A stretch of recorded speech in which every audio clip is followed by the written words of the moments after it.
বিবিসিতে কি রিপোর্ট হয়েছিল? বিবিসিতে কিন্তু রিপোর্ট হয়নি যে হেফাজতে ইসলামের যে কর্মসূচি ছিল 5ই মে, প্রথমে ঢাকা অবরোধ, তারপরে তারা শাপলা চত্বরে গিয়ে সমাবেশ করবে। এই মাঝখানে ঢাকার বিভিন্ন অঞ্চলে সংঘর্ষ বাধে পুলিশের সাথে, আওয়ামী লীগের কর্মীদের সাথে, এবং এইসব সংঘর্ষে অনেক লোক মারা যায়। এই সংঘর্ষ হয়েছে আপনার চট্টগ্রামের হাটহাজারীতে, ওখানে লোক মারা গেছে। পরের দিন সকালে নারায়ণগঞ্জে ব্যাপক সংঘর্ষ হচ্ছে, সেখানে 2জন বিজেপি সদস্য সহ বেশ কয়েকজন মারা গেছে। সো টোটালি কয়জন মারা গেছে সেটা একটা বিষয়, এবং এখানে নানান সংস্থা নানান ফিগার দিয়েছে। হিউম্যান রাইটস ওয়াচ 58 জনের কথা বলেছে, অধিকার 61 জনের কথা বলেছে।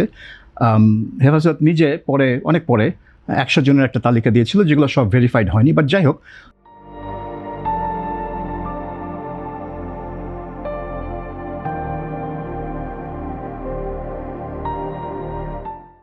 সরকার আমার মনে হয় নিজেই 28 জনের মৃত্যু স্বীকার করেছিল।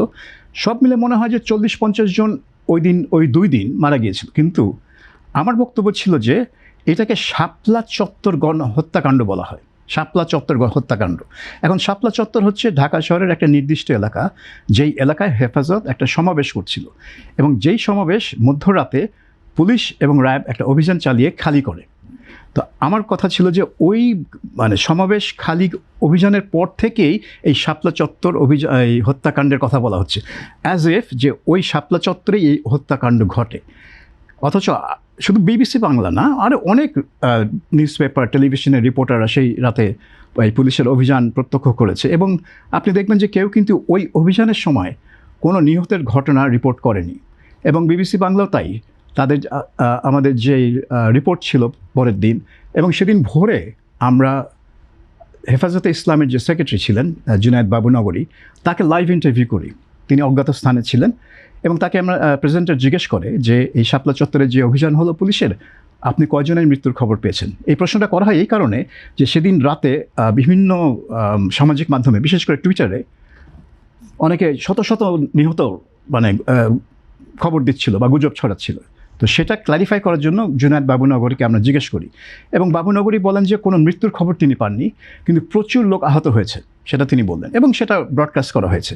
পরে যখন হিউম্যান রাইটস ওয়াচ বলল 58 জনের তালিকা প্রকাশ করলো, তখন আমরা হিউম্যান রাইটস ওয়াচের যে দক্ষিণ এশিয়া পরিচালক মীনাক্ষী গাঙ্গুলি, তাকেও সাক্ষাৎকার নিই, এবং তাকেও এই একই প্রশ্ন করা হয় যে 58 জনের যে তালিকা আপনারা দিয়েছেন, তার মধ্যে কয়জন ছিল শাপলা চত্বরের অভিযানে নিহতের ঘটনা। তিনি বলছেন তিনি একটাও কনফার্ম করতে পারেননি, একটাও না। অধিকার যখন তাদের 61 জনের তালিকা দিল, তখন ওই রিপোর্টের ফলে আদিলুর রহমান খানের বিরুদ্ধে একটা মামলা হয়ে গেছিল, এবং তিনি বাসায় ছিলেন, বাসা থেকে বেরোচ্ছিলেন না। আমি তার বাসায় গিয়ে দেখা করি, এবং আমি তাকে জিজ্ঞেস করি, উনি আমার বহুদিন পুরনো ফ্রেন্ড ছিলেন, যে এই 61 জনের মধ্যে কয়জন তোমরা শাপলা চত্বর থেকে পেয়েছো, শাপলা চত্বরের সেই রাতের অভিযানে মারা গেছে বলে আজ জেনেছো? সে বলে যে এদের মধ্যে নাই, কিন্তু আমরা পাবো, হাসিনার পতন হলেই আমরা পাবো। তখন আমি হেসে বলেছিলাম যে তোমরা বানাইবা। সো দেখা যাচ্ছে যে কোনো তালিকাতেই সেই দিন 5ই মে মধ্যরাতে শাপলা চত্বরের পুলিশ অভিযানে নিহতের ঘটনা নাই। এবং ওইটাই আমি বলছি যে মানুষ মরেছে, 40 থেকে 50 জন অন্তত মারা গেছে 2 দিনের সংঘর্ষে বিভিন্ন জায়গায়, কিন্তু সেই পুলিশ অভিযানে শাপলা চত্বরে কেউ মারা যায়নি। এটাই ছিল আমার বক্তব্য। কিন্তু সেটা বিকৃত করে বলা হচ্ছে যে আমি বলছি যে ওই দিন কেউ মারা যায়নি। আমি কখনো বলিনি যে ওই দিন কেউ মারা যায়নি। ওই দিন মানে কি, 2 দিন ধরে সংঘর্ষ হয়েছে বিভিন্ন জায়গায়, 40-50 জন মারা গেছে। বিভিন্ন লোকের বিভিন্নভাবে রিপোর্ট হয়েছে, বিবিসিতেই রিপোর্ট হয়েছে। সেই 5ই মে সন্ধ্যাবেলাতেই রিপোর্ট হয়েছিল যে 12 জনের মৃত্যু নিশ্চিত করা হয়েছিল 5ই মে সন্ধ্যাবেলায়, ওই অভিযানের আগে। কিন্তু ওই অভিযানে কেউ মারা যায়নি। কিন্তু পুলিশ এবং পুলিশের সঙ্গে বিজিবিও ছিল, বিজিবি এবং র্যাব। হ্যাঁ, এবং ওই যেটা বললাম যে নারায়ণগঞ্জে পরের দিন ভোরে 2 জন বিজিবি সদস্য মারা যায়।